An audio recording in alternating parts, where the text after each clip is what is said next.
rule. For cast on, prepare a pair of scissors, 2 sets of weights, 1x1 comb, needle pusher, a cone of yarn,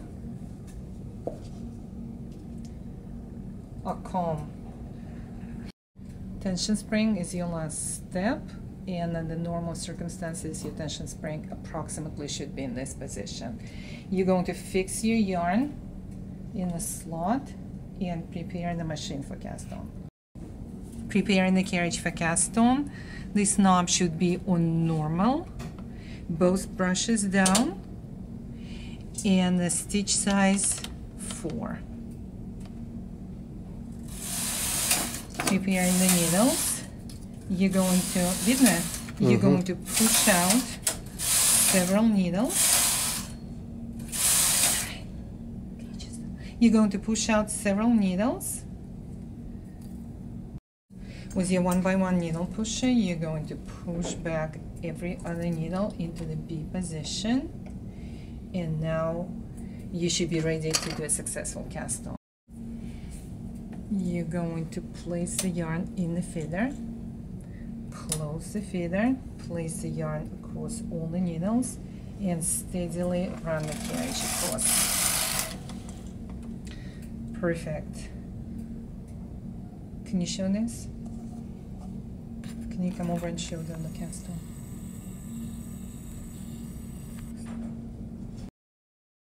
on? Your next step, provided that your cast on is successful, you would want to put the comb into each stitch, so that's where you want to be a little bit more careful. I usually like to place my yarn on top of the comb, and since you might not be fortunate enough to find the comb which is exactly the right length, I usually like to balance them to have approximately the same amount of empty hooks on both sides and in.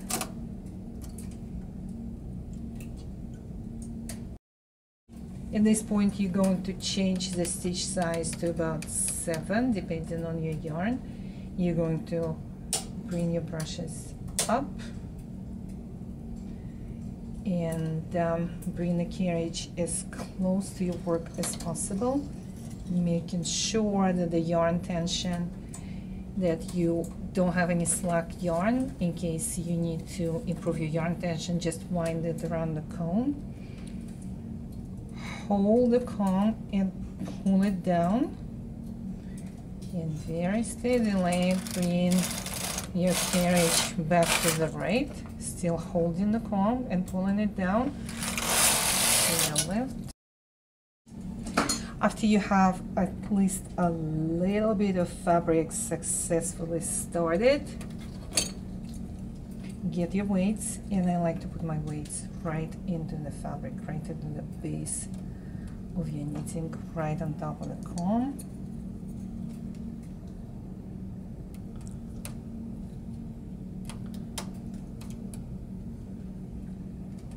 And the weights should be placed by the edges of the fabrics that you're working on.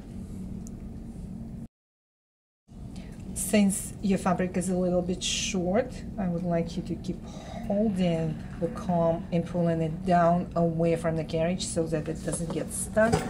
You might want to get up and very steadily push your carriage back and forth, as before, but all the way past the fabric that you're working on.